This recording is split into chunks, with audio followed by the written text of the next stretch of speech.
So please welcome Dr. Isla Fishburn to the show. Welcome, Isla. Oh, hello, Ashley. It's so nice to be here. Thank Oh, you. thank you. All the way from the UK and England and a time zone difference. And I appreciate you coming and missing your kickboxing class. And oh, just knowing that, uh, I know that Daniel Scranton had connected us. And, when someone reaches out, and for him, he means a lot to me. And I know you obviously mean a lot to him for him to connect us. So I'm just grateful for that connection.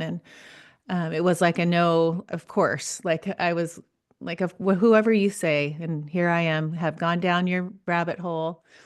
And being this dog person that I am, of course, I connect. And I don't even think Daniel knew how much of a dog person I am.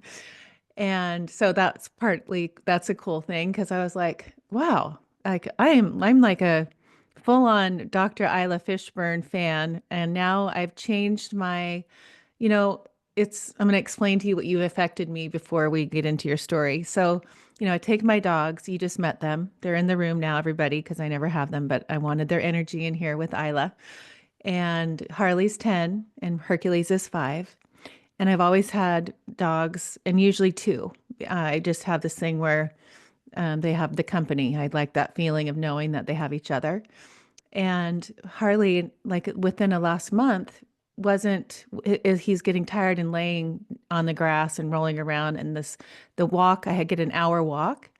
And so before I get home and fix breakfast for Presley, so I'm like pulling him. And then Herc's like, jumping in the front, going. So I'm like a pull and a pull and a push or whatever.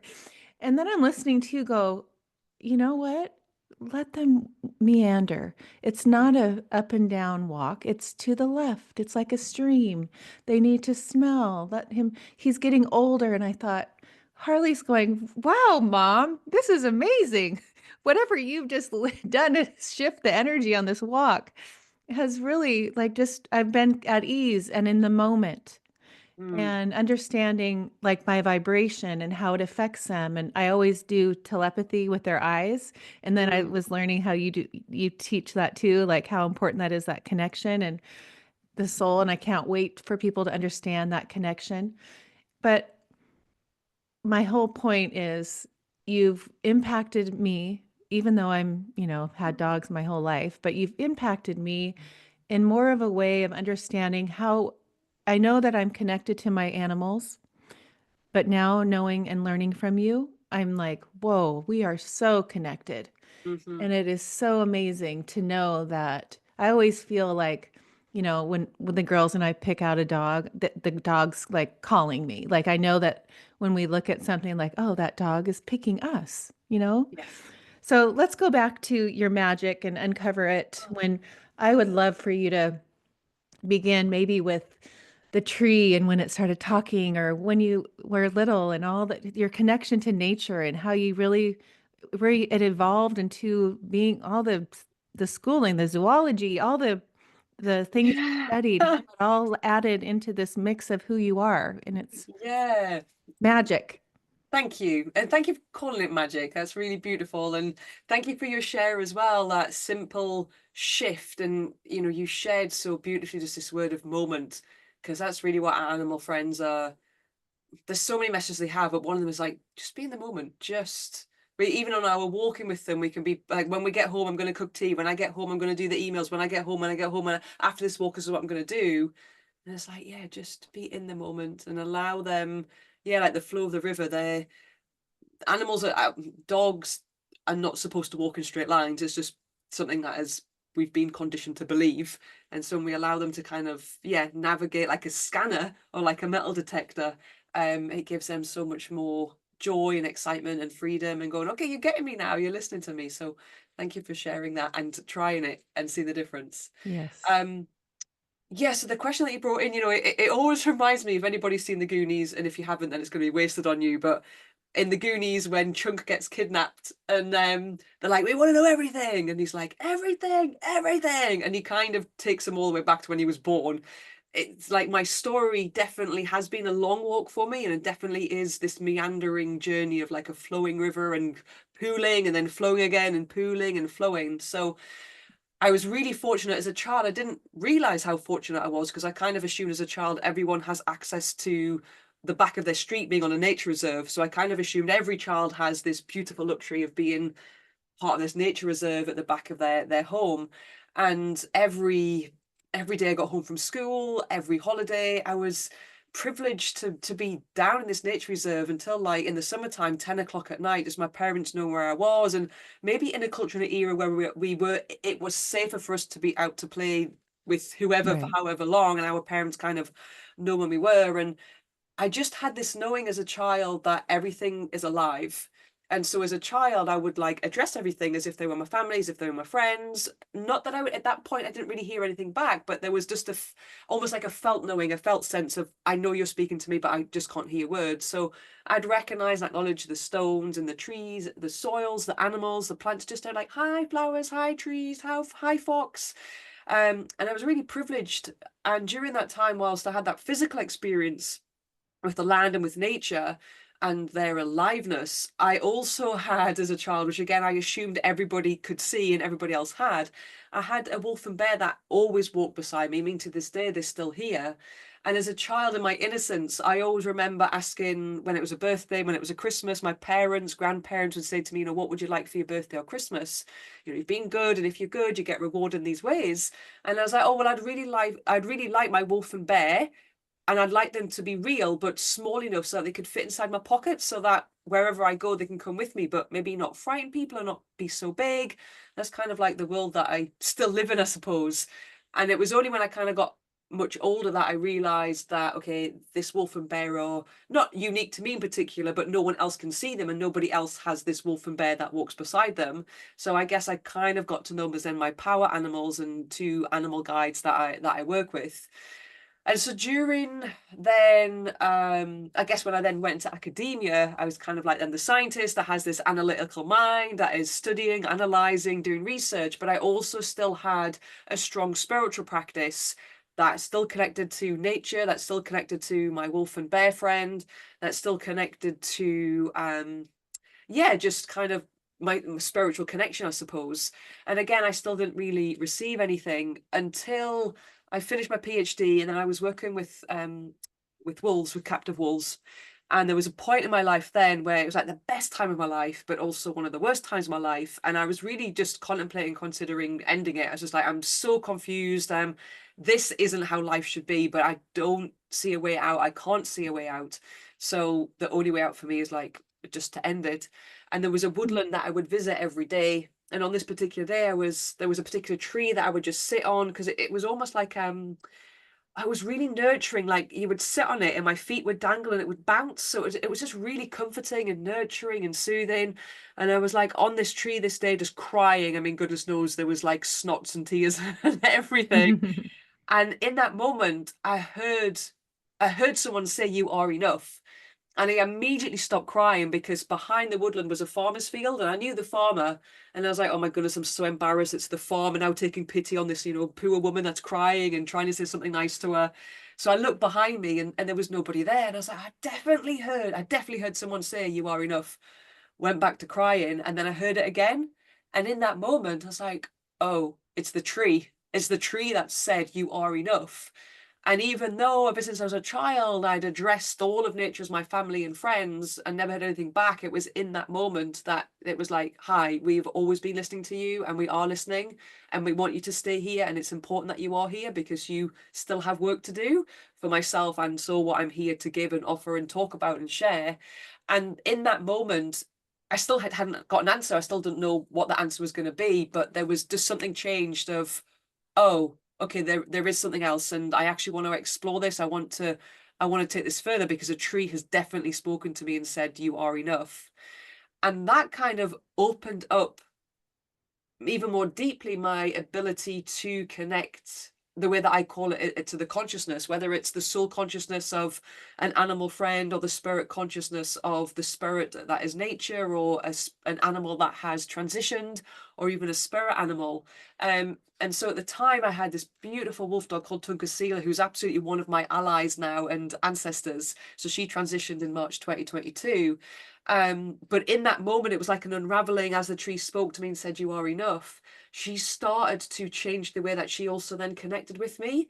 To Hmm. begin with, it was in my dream time. So I kind of dreamt about her a lot, but again, my mind put it down to like, oh, well, I love my dog. I dreamt about her, of course, because I love her. But she was actually starting to come and bring me messages and speak to me and give me direction and instruction. And again, that's kind of, it opened up um, this shift, this activation within me that kind of spiraled into the way that I work with animal guardians and the animal friends now. Wow. I dream about my dogs all the time. And that just sparked a memory. I know it was a couple nights ago, but now that you say that she comes to you, does she come to you as her in her body, like what she looked like as a Mm. dog when she That's comes such to a give you great that question. messages? Yeah. And it's a great question because when our animal friends transition, like what I share to guardians is they were in a physical body, but they're not in that physical body anymore. So they go back to spirit consciousness. So they can show themselves or we can connect to them or feel them in whatever way, because it's unlimited, but in whatever way that is supportive for us. So in my dream time, when I'm dreaming, she does show up as the wolf dog that she was. When I'm channeling from her, sometimes she comes as the wolf dog that she was. Sometimes she just feels like this high, just divine being. Sometimes it just can be a knowing of her energy and her presence. So Hmm. our animal friends will shift and change how they want to show themselves to us because they're not in a physical form anymore, so they can speak to us and connect to us in limited ways, which even includes like if our animal friend has transitioned and we may be thinking of them, a song might come on the radio, and again we'll say it's coincidence, but it's not. It's our animal friend spirit going, hey, I know you're thinking about me and there's that connection, or you're missing me, or I'm giving you support in this way. It can come in the sunshine coming through from a cloud, a white feather falling in front of us, all these beautiful synchronicities that when we pay attention to, it's the spirit conscious of our animal friend going, hey, this is the connection. We're connected in all ways. Yeah. Will you explain that? So, I've interviewed over the past, 5 years, people explaining our souls, soul levels or like, the higher self and animals and their souls. And, when you explain how we're connected and the ancestor, like there's a soul, like my dog sitting here, we have a soul connection. Like Yes. there's a connection. Like I've had a relationship as a soul with them in past lives. Yes. Explain that. Because I Yeah. think of Tunkasila. I love that name. And what is that name? Yes, so Tunkasi is actually it's Lakota for grandfather or great mystery. Um Ah, and my grandfather, my granddad Tom, it's kind of like, well, that's how he was known to me, Granddad Tom. So he died and I was given a little bit of money as inheritance, and I used some of that money to buy her, and in ah, memory of my grandfather, but with this understanding of like when I got Tunkasila, she's like I always wanted a dog as a child, and thankfully I didn't get a dog because my parents worked really, really hard. It wouldn't be fair on the animal. My very first animal was a beautiful best friend rabbit called Snowy, who I treated like a dog actually. I'd take him for walks. He had amazing recall. He was my first introduction to transition as well in quite a traumatic, horrific way. But yeah, with Tunkasila, I was just really curious of, and now that I'm an adult, I want to explore and experience what it's like to live with another animal. So there wasn't any expectation of, oh, you are dog, so you do as I say, or this is what the control I'm going to put on you, or this is what you should do or shouldn't do, or it's just like, hey, we're coexisting and we're in co-creation and communion together. Um, and so yeah, so Tunkasila was then named in honor of my grandfather, but then I also wanted to have a name that for me was really holding of how I see her as this beautiful, magnificent animal beyond dog that's sacred. So, and it's so beautiful because she is great mystery. She is so connected in that way, such a wise, like grand elder for me. huh. It's how kind of she shows not just to me, but that's how she speaks for everybody. That it's like go to Tunkasila as if you would go to a wise grandmother or a wise elder. She really is showing us like for everybody this elder. Um, but yeah, there's this connection. So the way that I understand life is that like everything is spirit, including ourselves. We are spirit having a physical existence, experience. Our animal friends are, but everything that exists is in their wholeness except most humans. So our animal friends that come to us, and largely our domestic animal friends, because they're the ones that live with us, and then again our canine friends, our dogs, because they're the ones that are really with us all the time. We walk them, we take them on holiday, they're in the house with us. Cats have a little bit more freedom. Horses are normally, outside in fields. Um, Mhm. there's a sense of they really come to pull us back into the space of our own soul consciousness and our own healing, and therefore our soul evolution back into the way that I describe it as being in your own sacred circle. And so what I mean by that is everything that exists is in their entirety, in their wholeness. So I just kind of describe it of like a blackbird's not flying around going, oh, I wish I was a heron. I wish my wings were blue. They're like, whoa, right now I'm blackbird and it's freaking awesome to me as blackbird. Our dogs, when we look at them, like, wow, this is me right now and it's amazing to be me. And yet, as a human, we're like, oh, if only I was a little bit thinner, if only I was a little bit taller, if only I was a little bit, had more followers, if only, if only, if only. And our animal friends are like, no, please come back into your wholeness because that's where we want you to be. But that's kind of where we need you to be for this patchwork of oneness to be completed by stitching all the threads together. So as they fall as an expression of spirit, they're in our life, yes, for their own experiences, what they've come to explore with us, but also for us to see what they are presenting to us for how it makes us feel, and then Mm. how we can go to the healing that comes from that feeling. So it might be like, oh well, I my dog barks and my neighbor's dog doesn't bark. Okay, well, what is your animal presenting to you? I kind of feel embarrassed. Okay, so then we put the excuse or the blame or the direction onto I feel embarrassed because my dog is doing X, Y, and Z. Whereas what they are emitting is actually bringing forward what I call a charge or a pain point that has laid dormant in the body. It's just by our animal friends being an expression of spirit to go, we're going to bring this to you so you can see it. What we want you to dissolve now is the embarrassment that you carry from something that happened way, way, way back in your life. Maybe when you were a child, maybe the first time you were made to feel embarrassed by your teacher, your parents, your role models, or whoever it may be, that you then carry for all of our life until we're ready to see it. So they're kind of poultices, really, of like bringing forward and pulling out what it is that we are ready to heal from ourselves. But in that way of having this soul journey together, when we talk about transition, like I'm going to only transition once from the body that's being called Isla. My animal friend is only going to transition once from the body that they're in at the moment. But in terms of our transition, we've transitioned many times before. We're going to transition many times, maybe again. It depends if we're going to stay spirit. We're going to come. Do we need to come back in as physical form? And so we've had these beautiful connections and journeys with our animal friends through past lives, which doesn't necessarily mean to say I've always been human and they've always been dog. It could be the way around where they've been human and I've been dog. It may be that we've all been a family of giraffes or a family of elephants, or in that sense it's never like it's never set in that way, but we've come to have these experiences again for what we need to fulfill, or what our animal friend basically says, hey, you did this for me for last time, I'm going to be here for you this time, because there is still work in that sense that needs to be done, or where we didn't quite get to do what we needed to do last time, and so our animal friends have gone, right, the best way for this to be achieved is by me to come to you disguised in this beautiful form that we've named canine, that we've named dog, for us to step into our own healing around basically unconditional love, of going, just like that blackbird and just like our dogs are, this is me and it's freaking awesome to me, because if I was going to be something else, then I would be something else, and I'm not, I'm me. So how do I get to learn to love and accept and just value who I am, just like our animal friends value who we are and value how they are. They don't attach to anything, they don't define to anything, including their own body, but they're not in that space of like, I wish I was a pug rather than a golden retriever. I wish I was a different color. I wish I was, smaller, bigger, larger. They're just like, whoa, I'm having an experience in this moment right now. And this is how joyous and exciting it is.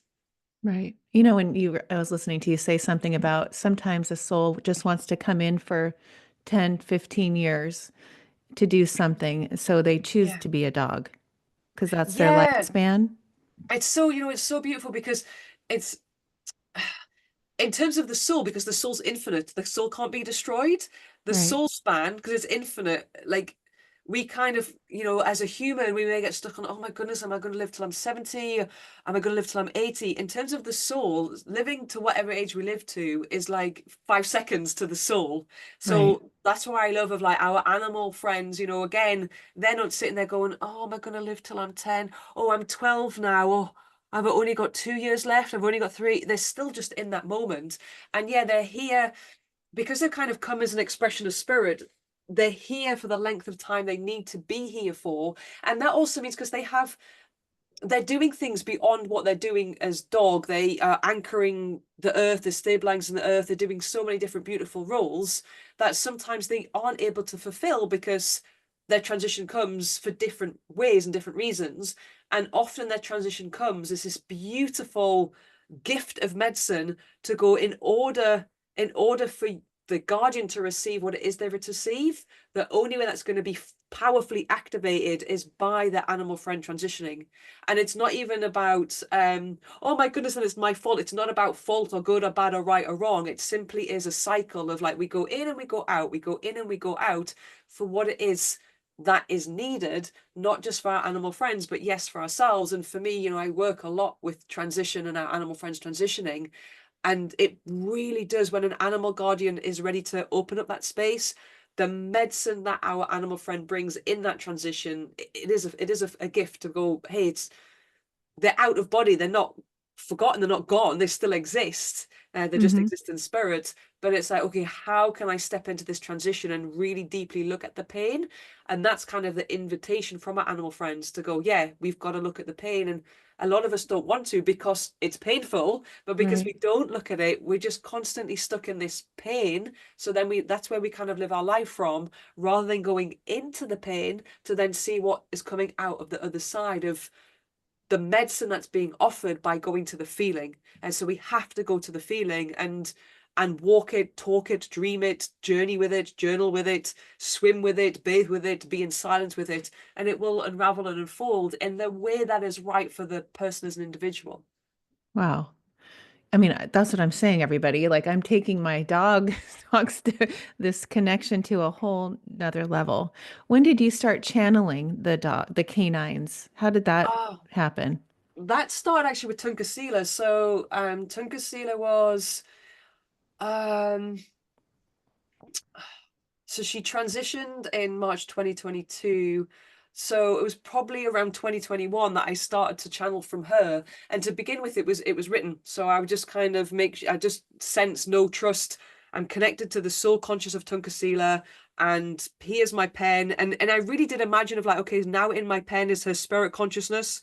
What do you want to write? And I just allowed my pen to become a magic wand, and I'm just like, okay, it's doing its thing until I didn't want to write anymore. And these beautiful channelings came through. And it was actually a couple of nights before she transitioned. I sat in ceremony with her for her transition, and that's when I started to channel, but verbally. So it really changed just before her transition, and since she transitioned, it now just comes verbally, which is now what I do with the consciousness of other animals as well, and well, other forms of consciousness that wants to come through and be channeled. So I guess yeah, it started in 2021 as like written, and then verbally now channeling in dream time into then just sitting with her and going, okay, Tunkasila, what's that you want to share? Or the spirit consciousness that was Tunkasila, what do you want to share? And yeah, just words start to form, and away we go. Yeah, I do that automatic writing too. And I know it's like I've learned through doing it in practice is the trusting and just not questioning and knowing Mm, it when it comes through. So when I was watching you do that, I was like, yes, that's what I do too. But when I think of you and you wrote the book, Tunkasila's Teachings, that's right. so Yeah. that's a book on channeled all of her messages. That's how, Yeah. So I have it's here, Tunkasila's teachings. oh, I love So that. it's basically, it was so funny because I'm just like, you know what, I'm just gonna do as like a little PDF if people want it for free, and I'm just gonna put that there's 30 channel messages at that point. So I'm just gonna put a 30 channelings together. Like there's some really profound wisdom and title chapters, and things on like death, on rainbow bridge, on do not judge, on do not fear, on be joy, be excitement, all these beautiful, beautiful channelings. And then as I started to kind of create this thing, she was like, no. This is going to be a book. So again, it was kind of a co-created, like, this symbol is attached to this channeling, this symbol is attached to this channeling, this color is attached to this channeling. So it kind of became a book that, yes, you could read like front to back as a book. But it's also to be used as divine wisdom, just like you would as like pulling in from an oracle set or a tarot set of sit with her book to your heart, bring forward a question, intention, close your eyes. I always blow my breath into her book, draw a symbol myself, and then I flick the pages backwards and forwards until I just kind of hear a stop. And then I'm like, right, what am I going to read? And it's beautiful because today's a Tuesday, and on a Tuesday I do what's called Tunkasila's Tuesdays, where I Oh, do exactly that for just anybody that wants to receive and hear a message, and then pull one of her channelings from her book for people to receive. And you know, so many people are like, it's always spot on. Today was around Rainbow Bridge, actually, a share on Rainbow Bridge. But what does that? Because the Rainbow Bridge, I've had when my dogs have passed, people have given me books about the Rainbow Bridge when I was, yeah, with my girls when we've had dogs pass away when they're little, trying to explain that. What does she channel about that? Like it I really mean, is do you there? want me to read it, or do you want me Yes, to? would you?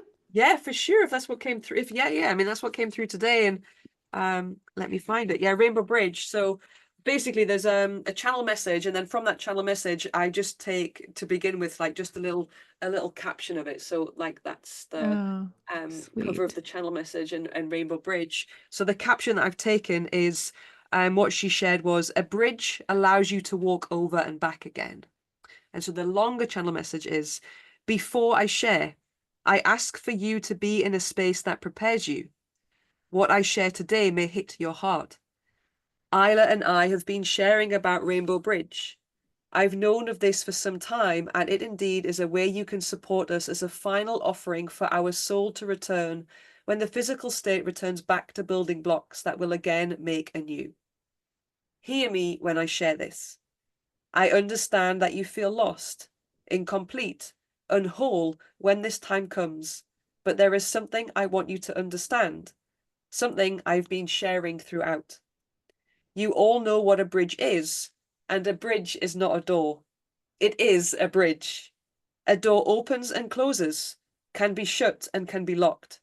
It can keep one in and one out. It keeps you out, but not a bridge. A bridge is something you can cross, and you will also cross when it is your time. But a bridge allows you to walk over and back again. A bridge keeps you connected to all who have passed. You get to walk on this bridge when you choose and meet us there. You see, we are never really missing. We have never really left. We are just meeting in a different form. Try it. Imagine it. What does it look like for you? This is how you will always be connected to us that have moved on. And move on we must. When it is our time, when it is your time, we must move on. This is what keeps the circle moving. This is what keeps the great knowing revolving. I really want you to see this and to experience it. It is time. It is time that you know of the spirit that you also are. Do you think this is it? Do you think you is all that you are, have been and will be? You are and will be many things. And to begin to explore what this is, I ask you to take a step onto that bridge and walk across it to meet your dog there. Try it. It is simple, so real. It is also life that you should be experiencing. If I can share a gift with you today, this is it. My physical state can't be in two places at once. My physical state is where it is. But, oh my, when you step out of your physical skin and explore from your spirit state, you can be anywhere. So close your eyes, be so very, very still. See yourself taking one step onto that bridge. If you need to, tie a cord around you so you can find your way back. Take another step and another. Keep going until you see who you want to see and believe. No, no, this is just another way of being connected. This is life. See how limited you had made it. There is never an end. A circle does not have a beginning or an end, just a continuation. When it is time to leave the bridge until the next time, retrace your footsteps back to the land where you live. See how easy it was. Oh man, well, it makes me cry because I'm on the bridge looking at I have animals on my wall in here that have passed, and I'm picturing them, and it's like, ugh, I just just listening to her voice or her wisdom, like it is like an elder, like Hmm. a wise, um, when you've channeled other dogs when they were transitioning, do you ever get like a different, I mean, it's all different energy, but explain the different energies? Because she's like this elder, like powerful wisdom makes me cry. Like, Yeah. you know? Yeah, and she is like I mean that's how she comes as grandmother, but then because our animal friends, as I've shared, like they are expressions of spirit, they all have this level of wisdom as we do in their own way. So some kind of maybe show almost like the essence of a spirit animal of, okay, this the wisdom that this dog is sharing with me is almost like see the how maybe a giant stone may speak, or how the stars may speak, or how some higher being may speak. And through Tunkasila, she introduced me to, I guess, my channeling guides or my intergalactic spirit guides that are, or team, because we have many different spirit guides, but they call themselves the Canine People. And it's almost like they are connected to the canines that are in the 3D world of Earth, but they are not canines themselves. They kind of these intergalactic beings. The best way to describe them is like they're like Anubis, but they're not black. They're blue in color, and they kind of wear like these particular cloth, and they have a helmet, and they have all these beautiful symbols that kind of Huh. move around inside their body. They hold this staff, and with this staff, there's like this blue ball of light, and they use that, they point with that ball of light, but to offer healing. So they're guides that I work with. And so when other animals are transitioning, they like I haven't, even when it's been an animal that has transitioned through traumatic circumstances, or when an animal is really unwell, it's almost how they share it with me is their body is having that experience, but because they don't attach to their body and they don't define themselves, they don't even define themselves as dog. That's what we've done. It's like, okay, yes, my body is experiencing pain, or okay, yes, I have discomfort in the shoulder, but I don't have discomfort. It's sometimes quite hard for me to kind of describe it and explain it. So I've never really had an animal that's gone, can you just take me out of my misery, end my suffering? There can be a space of, okay, I'm ready, or if I was in the wild, I would have been taken out by other wildlife, or I'm welcoming this assistance now. There's quite a lot of animal friends that do say just, hey, is there an openness for me to just transition naturally? Which then gets to be a conversation, because it's very difficult for most animal guardians to be able to be okay with that. So it then becomes, if your animal guardian is okay with that, then sure, that's what we can provide. Because even in their transition, this is how beautiful they are. They're always, it's not a concern, I don't want to use that word, but they're always considering us. So they're like, hey, if we can transition naturally, great. But if that's not good for you, it's okay. I'm going to transition anyway, whether it's going to be today, tomorrow, next, like it's happening. So it's okay. Because I know, again, when our animal friends transition, that um there's many medicines that are brought forward when an animal friend transitions, and one of them can be what's hidden behind the grief. We give words to things, I'm grieving, which we are supposed to be. It's a transition, a loss in any way is an initiation, and that requires ceremony, and it requires a period of a grief journey, a grief cycle, a grief experience. But behind that grief for many, and there are other medicines, but one of them is guilt. We're carrying around like, oh my goodness, did I do enough? Yeah. I had my animal friend put to sleep and euthanized. Like, was it too soon? Was it not soon enough? Were they suffered? Did they hate me? Are they okay? And all these things that, like, our animals are an embodiment of unconditional love. That's all that they are. There's no right, wrong, good, bad. There's none of that. So, again, when our animal friend transitions, for me, I'm curious to ask the guardian, let's just be really authentic and honest, and let's look at this pain point, this charge, which has been brought forward through that transition. What is it? Oh, it's guilt. Okay, so what's that guilt? Oh, I just feel really bad. Like angry with me? Are they cross with me? Did I do enough? Could I have done more? And I'm like, right, okay, let's put that to one side, because we're going to explore that grief journey. But the guilt that's been activated is not activated through, well, it's being activated through the transition of your animal friend, but the guilt has got nothing to do with your animal friend. Where that guilt comes from is, again, the very first time that guilt was put inside of you, the very first time you were made to feel guilty. And then we've gone around life going, oh, there's another example where I should be feeling guilty. Oh yeah, there's somebody else that's told Wow. me I'm really, really bad. So actually what they're bringing forward is, hey, my transition is bringing forward this medicine to go, can you heal from this guilt now? Because we don't want you to have it. We want you to be in this space of loving yourself, believing in yourself.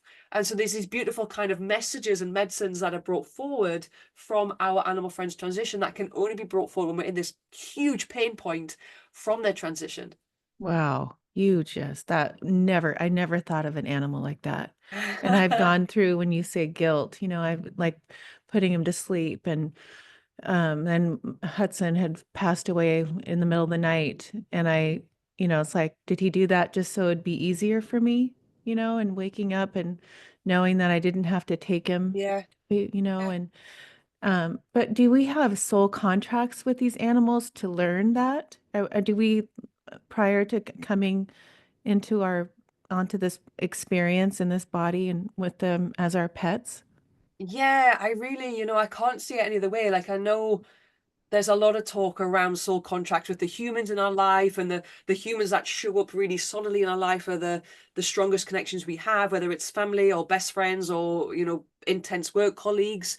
But everything that shows up in our life, we're having a soul contract with and a soul journey with, from who we've been before, who they were before, how they've been in our lives before, how we've been in their lives before. So it's the same thing with our animal friends. I've had it before with for example, I work with one dog who's one of their animal guardians wasn't could have been a little bit more compassionate and living from the heart, which again is from the perspective of where that animal guardian was living for themselves and the punishment they gave on themselves. And that's kind of one of the things that I look at. We're projecting on our animals all the time, just as we were projected on as children.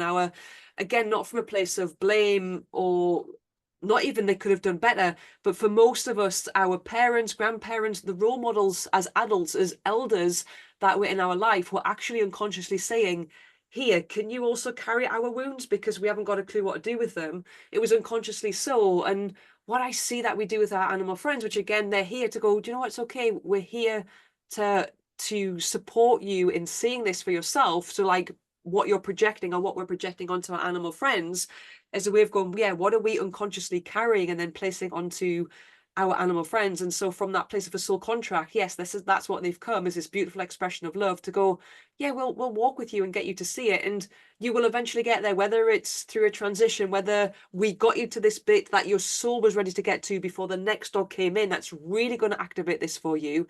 So it's all part of it's never oh my goodness, like I didn't do that with my animal friend, and oh, like they're really going to hate me now, or how can I not see it? It's when we are ready to see it, we're ready to see it with the animal friend that is in that life.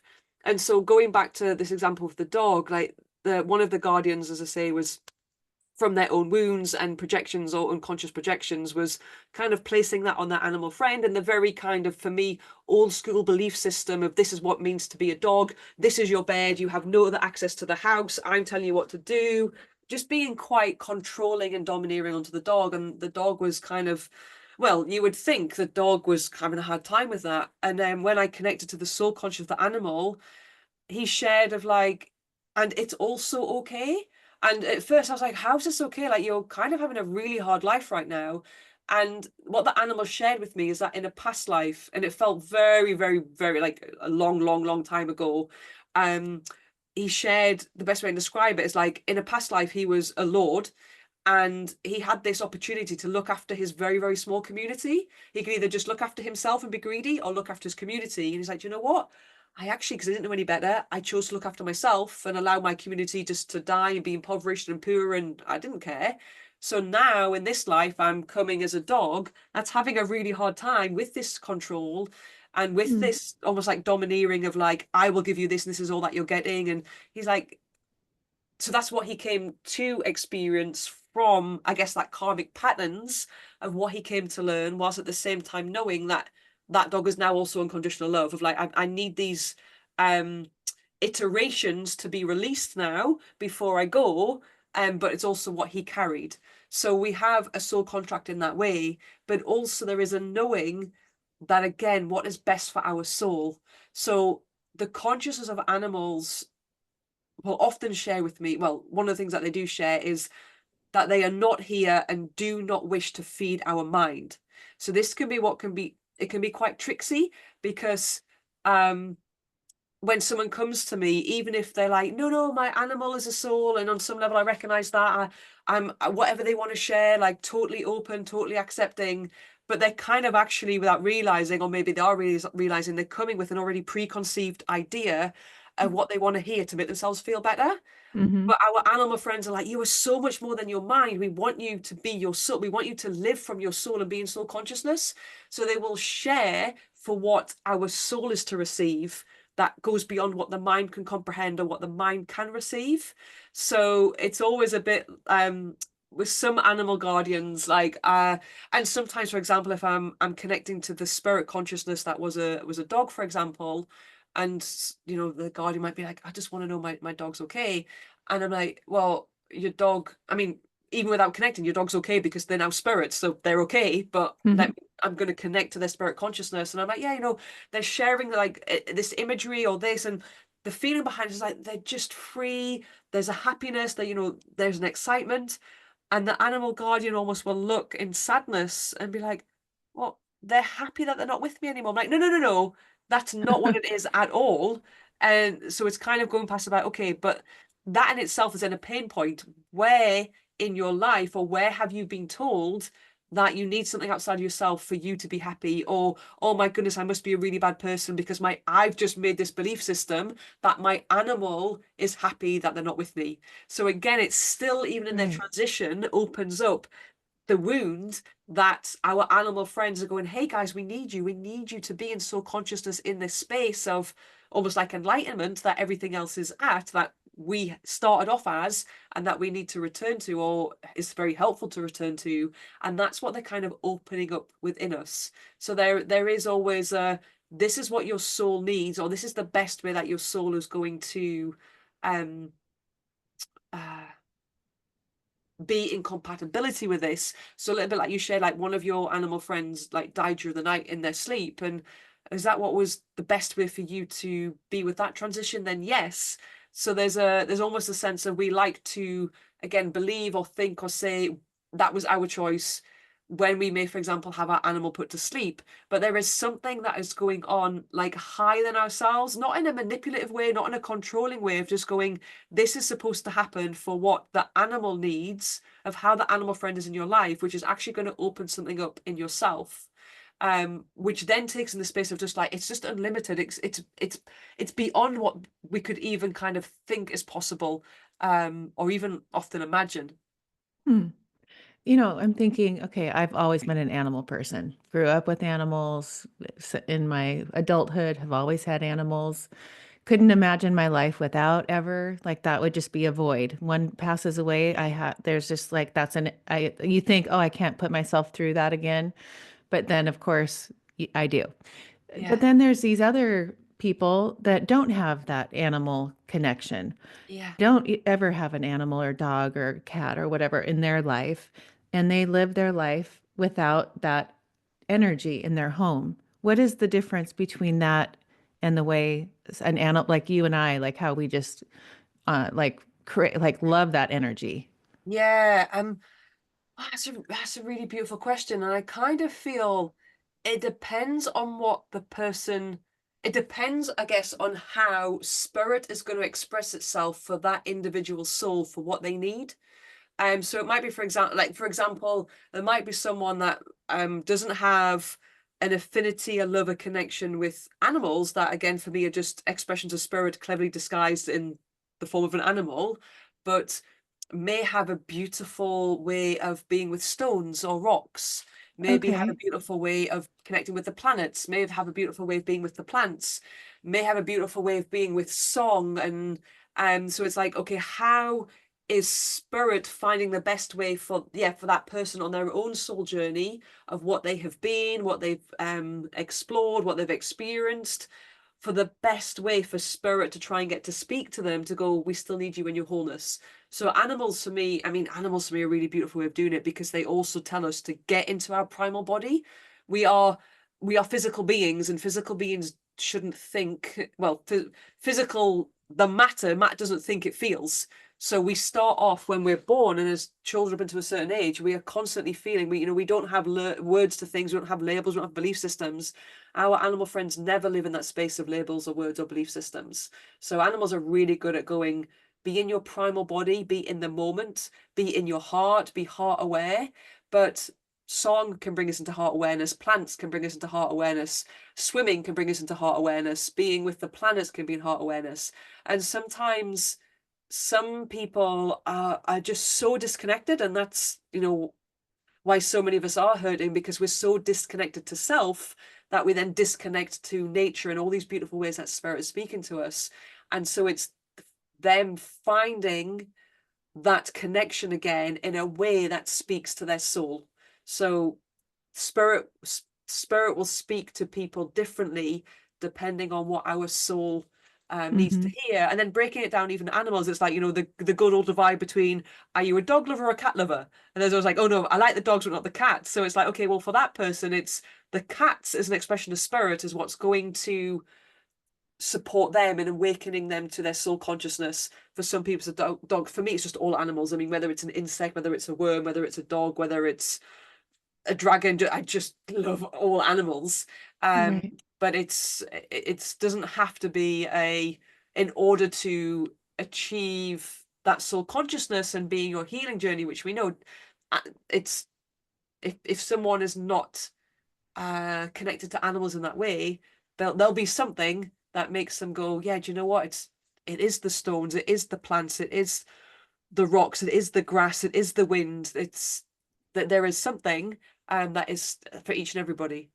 Right. Oh, that's such a great way to look at that. That gives me such a different perspective, because I always would think, gosh, you don't want to, you don't you, it's so empty in your house without a dog. Like, don't you Yeah. miss that? I just don't understand.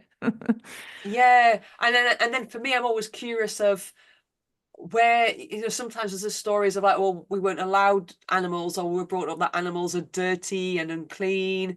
It could even be something happened in a past life where it was that traumatic for them that unconsciously they've forgotten it. But having an animal in their life now, it isn't their soul journey and what's needed for their returning. Right. Let's talk about, I was interested in these scientific examples you were giving, about one about the saliva and the other one about the plants and the lie detector. Can you give those examples of Oh how we're all yeah. connected? And those are Yeah, cool. I love this because I feel it's so funny for me, because I'm like, I really love animals. No, but I really love plants. Oh no, but I really love stones. Oh, but I really love the stars. I just love everything. But I really love plants because they're just the most beautiful beings, and animals love plants as well.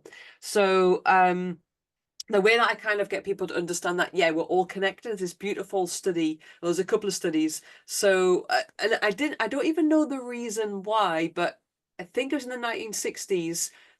I could have this totally wrong now, but I'm sure in the 1960s, the US Army were doing some sort of tests, for want of a better word, where they were they took the saliva of people, and so they took the saliva of people, and in their little vials and their slides traveled that saliva like 100 miles away or something, and then they did this test. So they showed the human particular pictures or videos that would create and evoke different emotional responses, like sadness, happiness, anger, disbelief.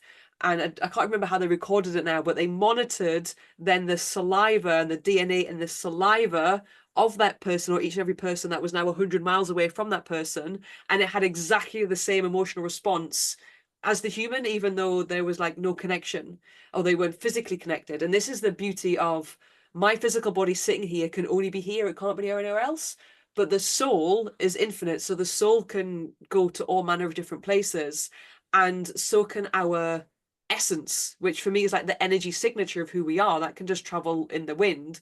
And so as soon as I give attention to something through thought, if I'm thinking of like, oh my goodness, my friend over in the States, or the people that are suffering at war, as soon as I'm giving attention and I'm giving prayer, am I giving anger, am I giving healing, or am I giving hatred, that is having an effect on that person, as well as having an effect on ourselves. So what I share with animal guardians, and it's something that I say to my animal friends if I'm out of the house, when I return, or if I'm kind of away on a trip, I'll say, guys, I'm just a vibration away. So it's not as if I haven't left the house. I'm here. I'm just a vibration away. That's all that it is. But with the plants, then there was again, I forget his name, the gentleman that created the lie detector test was just playing around. He was really curious and playing with like different materials, I suppose, of the working with the lie detector. And so he was just really curious to know that if he connected the device to plants, would it just record a response?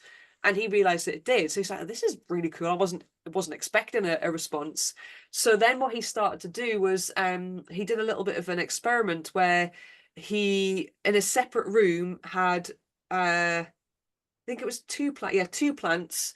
I might have been three. In a separate room, there was let me get this right. There was, no, it must have been two, and he had a group of students. So one plant was unharmed, another plant was like, we hate you, stupid plant, and not saying not very nice things. But then one student was like the murderer, so it was a bit like Murder in the Dark, who was diagnosed as who was selected to be the murderer, and they destroyed the plant. And when he then brought the students back and connected the plant that wasn't destroyed to the lie detector and presented each student to that plant, when the student turned up that had destroyed and killed the other plant, the plant that was remained intact gave a reading that kind of evoked one of like fear and like, murderer, murderer, murderer. And so it was a beautiful kind of first introduction to understanding that plants are alive and have consciousness and have emotional states and responses exactly the same way as animals do, which I mean, it's hard enough trying to get people still to accept that animals are sentient beings, they're emotional beings, they are in this beautiful sea and change of energy and emotion all the time. But plants are the same. Plants are evoking messages to us and medicines to us, and they're feeling, they're alive, so they're feeling, and can't speak it with a mouth, but can certainly share information with us in that way. Right. What if people, what do you put the meaning to, like fear of snakes, fear of spiders? Like for me, I have a fear of coyotes when I'm walking the dogs because Harley will pull me into, because we live right here on the golf course and I always see coyotes, but Wow. I walk, but what is that? What is that? Is that another something in a past life that there was something with a snake or that kind of thing? What is that? Yeah, I mean, it can be. It absolutely can be, but isn't always, because sometimes, but I mean, particularly around spiders, like I have a fear of spiders because as a kid, I observed my mum's response of like, hey. So I learned as a young child, okay, that's something to be scared of. Also snakes, they can be this very primitive knowing within our DNA, like there's dangers when we lived more kind of like, I guess, in caves or more on the land, and certainly not in houses, more kind of like dwellings that were made from mud and wood or whatever material, where wildlife that could potentially be dangerous and poisonous gets into our home. And that's kind of it's still ingrained within our DNA along the lines of our ancestors. So it can be like this almost like ancestral storytelling of the things Mm. that we should be innately aware of, that they do possess a danger. So it's a little bit of, I guess, storytelling just from who has been role models in our life that maybe they have a fear of, a little bit like dogs. Like I have people that are scared of dogs because their mum was, or their dad was, or their Right. grandparents were, to the point of like, no, we just have this innate knowing, like that's something that maybe we shouldn't go towards because it has a potential danger. But absolutely, sometimes it can be, this is from like a past life experience where there's almost like an irrational or a very unknown reason of like, I don't even know why I should be scared of this particular animal. Even then going down to people that might be like, they kind of know that they were a witch in a past life because they have this ridiculous irrational fear of fire or water, or someone that has this irrational fear of heights then does some past life work and realizes in a past life I was a woman and I fell to my death, and so it can be that, but it isn't always. I mean, I know Yeah. I probably shouldn't share this because I don't want to put this fear on anybody else, but as a young child, I'm like, I was too young to be told that story. As a young child, my auntie told me a story that when she was an adult, but whatever age, a spider crawled into her ear and it didn't come out, so she had to have an injection to kill the spider. And she, like, it, as it was dying, it was like doing this exactly in her ear. But I was like maybe 5 years old, so being told that, I was like, what? I don't want a spider to do that. But so I'm kind of also have this fear. Like, I love spiders if they're outside, but the second they're in my bedroom, I'm like, oh no, no, no. This breaks the boundary, my spider friend. So like you need to like vacate. But I mean I love spiders, but yeah, when they're in the room, I'm like, no, no, no, like my ears are definitely, they're not a hotel room. But that's kind of why like I have a fear around spiders from that as well. So Right. it Oh, depends on where geez. that story comes from. So, is there any, can we end it with a little channeling from the canine? Yes, I would love to. Let me have a little Ah, drink. And okay. yeah, so the way that I channel, which we obviously opened this conversation about our good friend Daniel, an amazing, yeah, just beautiful human. He's always like, that's so peculiar. He's like, it's just Isla's unique way of channeling. I always have to put my bandana over my eyes, Yep. uh, because it just makes me become nothing. Is the only way it makes me just, yeah, not become Isla, no longer become I'm in a room, no, just nothing. I So get I'll that. do that, and then I'll just have a few moments of dropping in.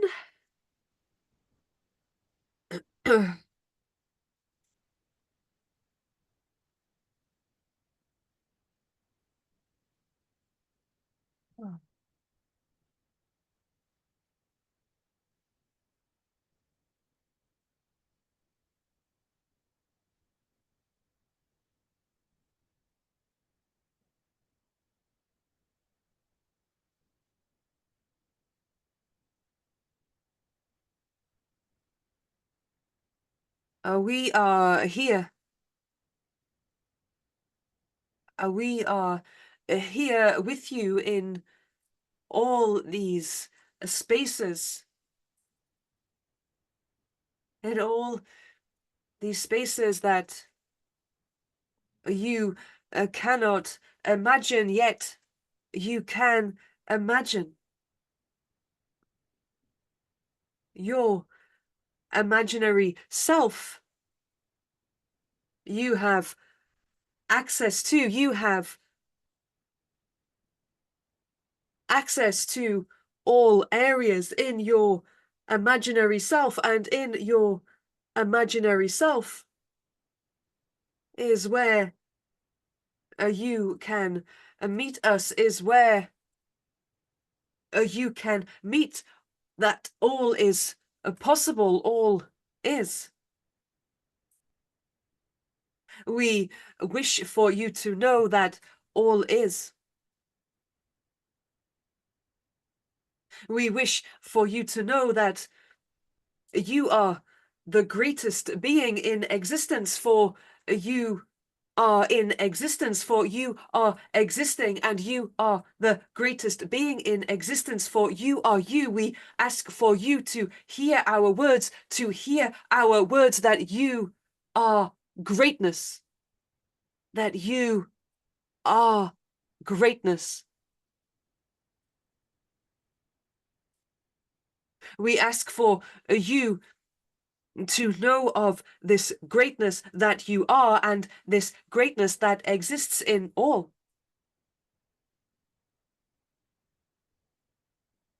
That we are here, and in being here, you are connected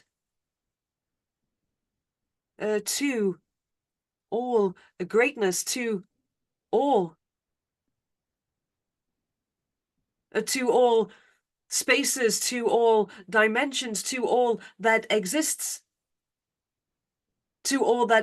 beyond what you know that exists.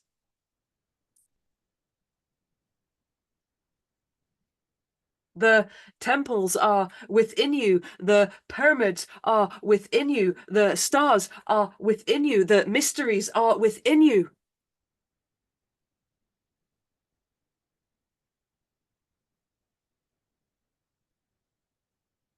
You are a walking temple of divine. You are a walking temple.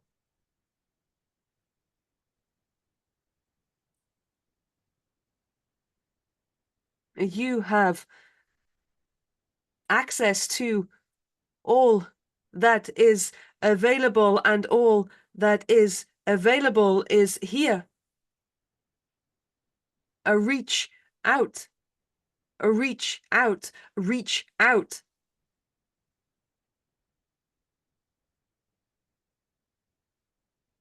Do not limit it, and do not limit yourself to being this one thing.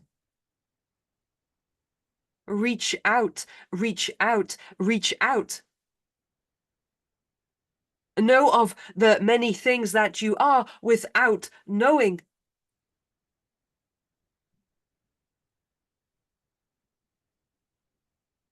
You are stretched above, you are stretched below, you are stretched to the side, out and out and out and out, never ending, never ending.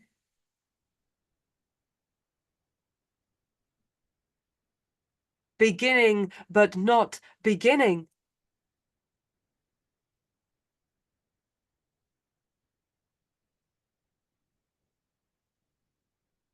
You are surrounded in all of this space.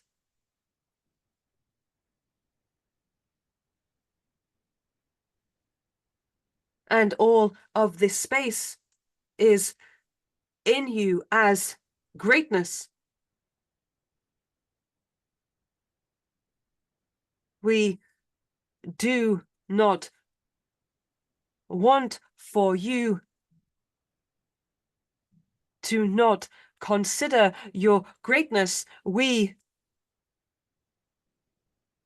do not want you to desecrate the temple you are.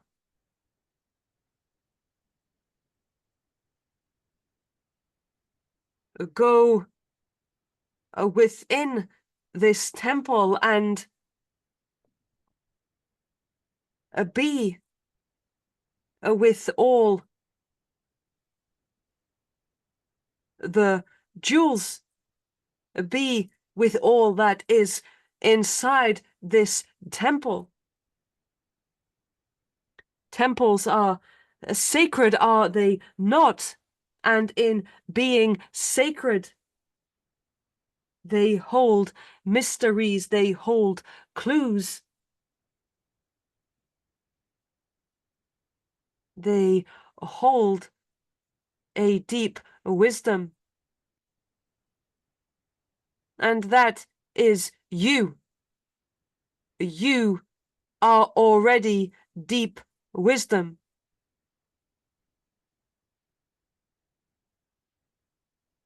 Take this space to go inside the temple that you are. And explore its greatness, explore your greatness.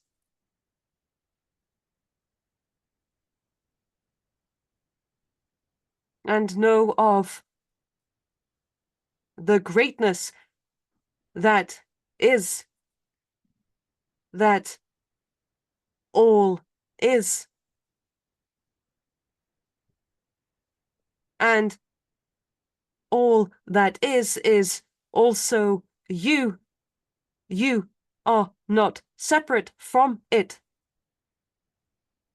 In seeing greatness, see yourself. In seeing greatness, see yourself. In seeing greatness, see yourself.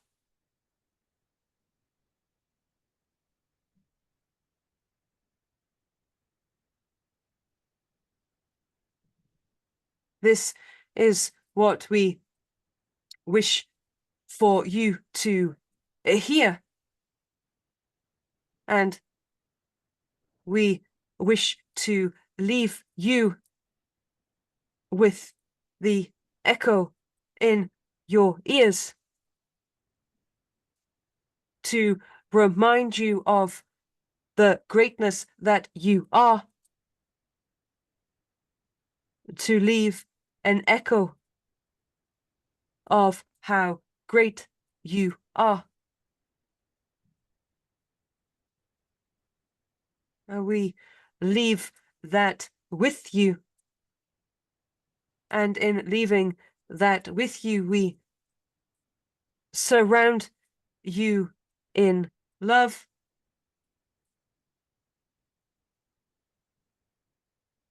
That we all love you. That we all love you.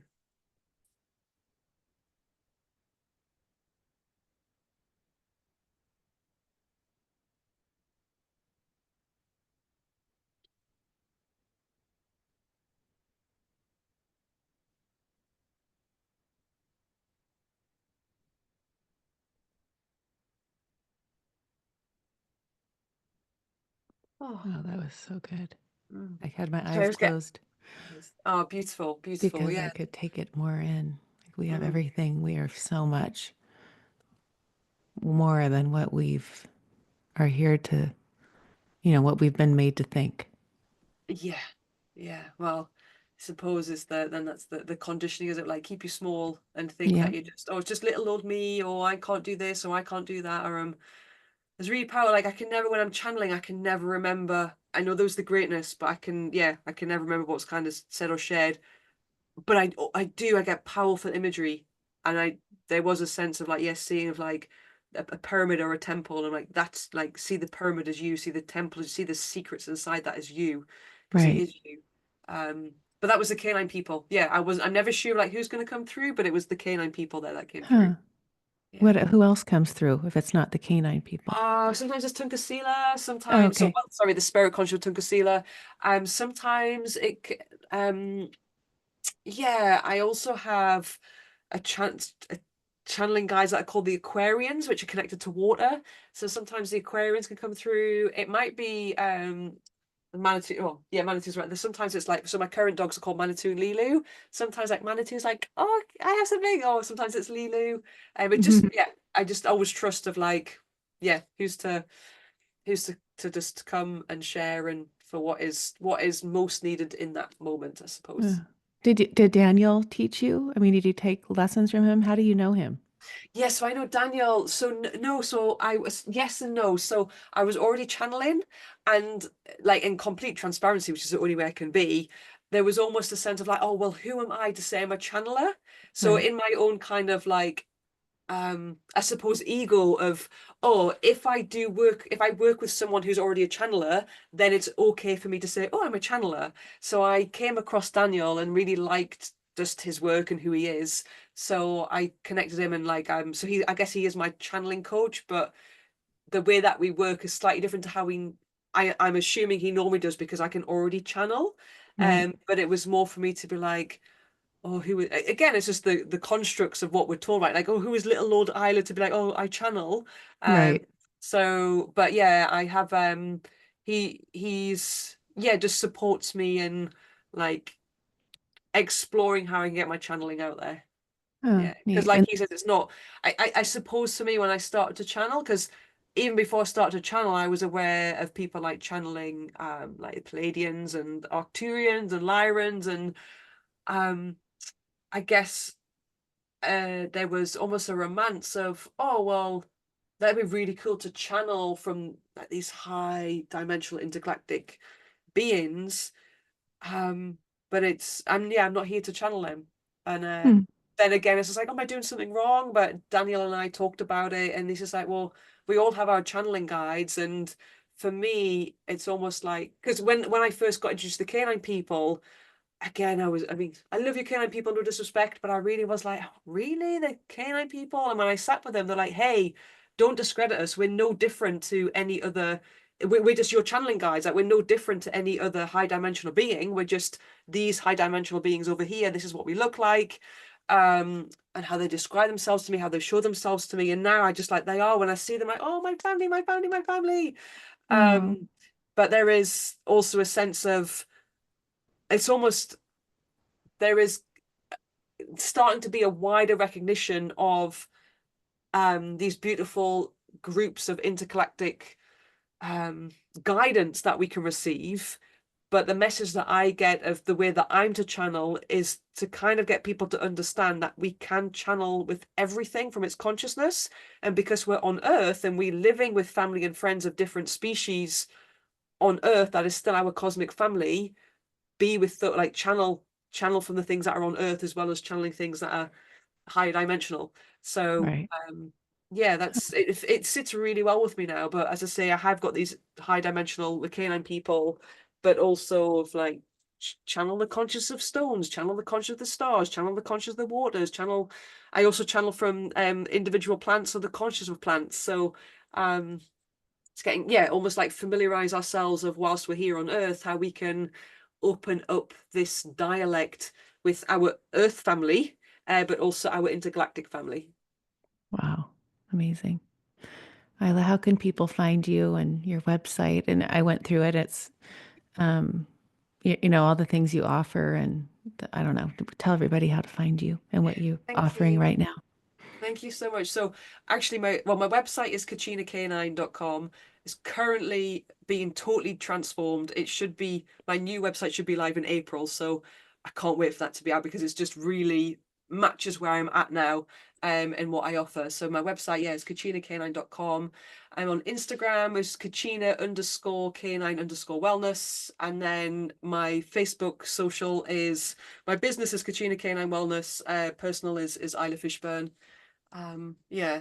Oh, and I have a YouTube channel. I always forget. Daniel Scranton is so good about the YouTube channel. He's I like, know. actually, I'm terrible at like, oh yeah, but also I have a YouTube channel. And that's Dr. Isla Fishburn or Kachina Canine. And that's kind of where I often share channelings from Tunkasila or the Canine People, or I have like a few things on there about your animals transition, or a live recorded live question answers with the Canine People or with Tunkasila, or those things go up there as well. Oh, I loved it. I've loved going down all those rabbit holes. It's been so fun.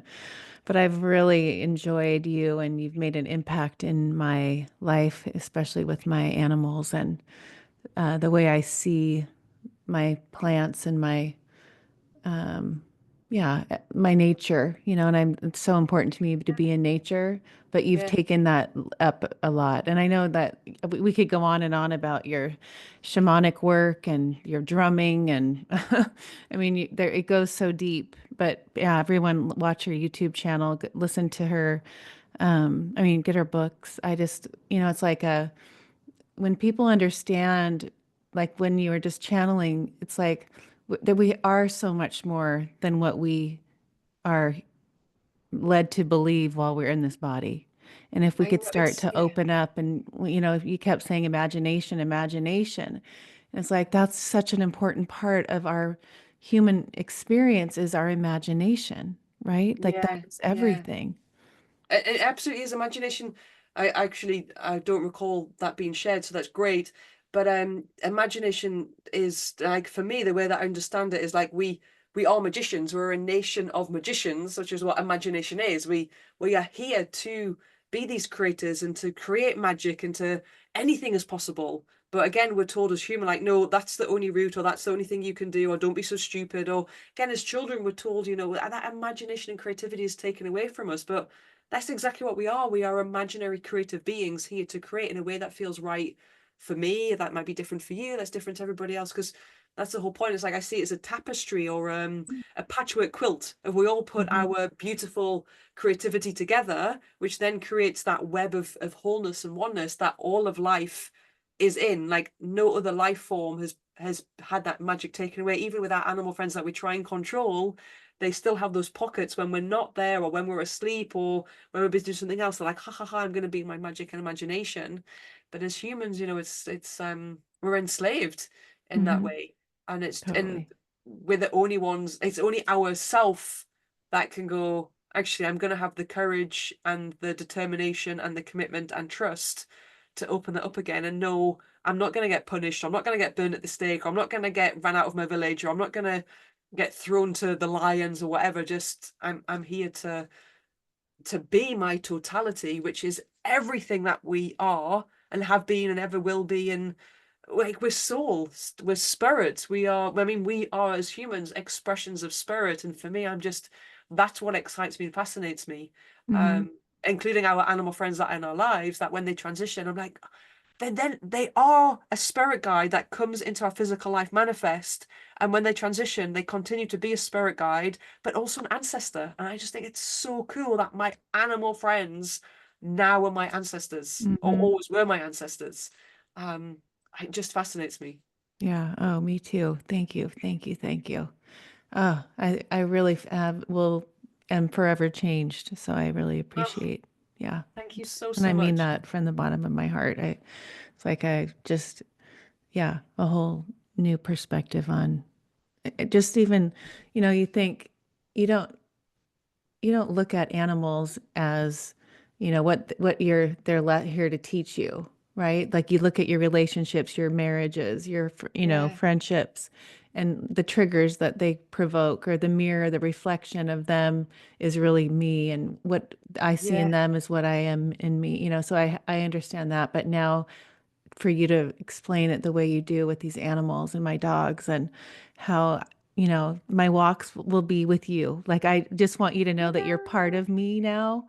And you were this last couple days while I was, walking the dogs and being with them and looking in their eyes and speaking to them. And I'm definitely um, a dog. I mean, my love for them is so deep, but it's yeah, like I know the depth of their soul's existence with me now from being with yeah. you is so Great. beyond what I ever even could know.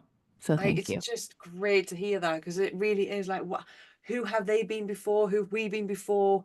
What have our relationships been like before? And even now with my two current dogs, Manitou and Lilu, the very first thing I see them as is soul. Like, I sometimes I have to stop and go, oh yeah, they're dogs and they're cocker spaniels if I'm walking them. And so I'm like, oh yeah, what breed are they? What dogs are they? And I'm like that. Oh yeah, they're dogs and they're cocker spaniels, because Oh, I'm just seeing them as soul. And right. yeah, and that's kind of for me where I want, yeah, to bring animal guardians to, for really, it's almost like stop giving ourselves a hard time. So we stop giving our animal friends a hard time and just live in this place of soul consciousness, that there is no right or wrong or good or bad, or yeah, see yourself in your animal friend, and yeah, that infinite, unlimited existence and consciousness that we are, that's then bundled up in this beautiful being of human form, that is you, that is me, that is every human, or that is every dog or every cat or every plant or every tree, or we're all just expressions of spirit. Yeah, and that's what all of life is, just going, hey, come back and join the party. We Right. missed you. Yeah. Exactly. Oh, I love it. Ah, thank you. Thank you so much for your Thank time you and so, so much. staying up Thank late and you. missing your kickboxing class and That's fine. oh, It thank you. was so beautiful to be here, and thank you so much for the words that you've shared as well. It, yeah, it means so much. So thank you. Oh, thank you so much.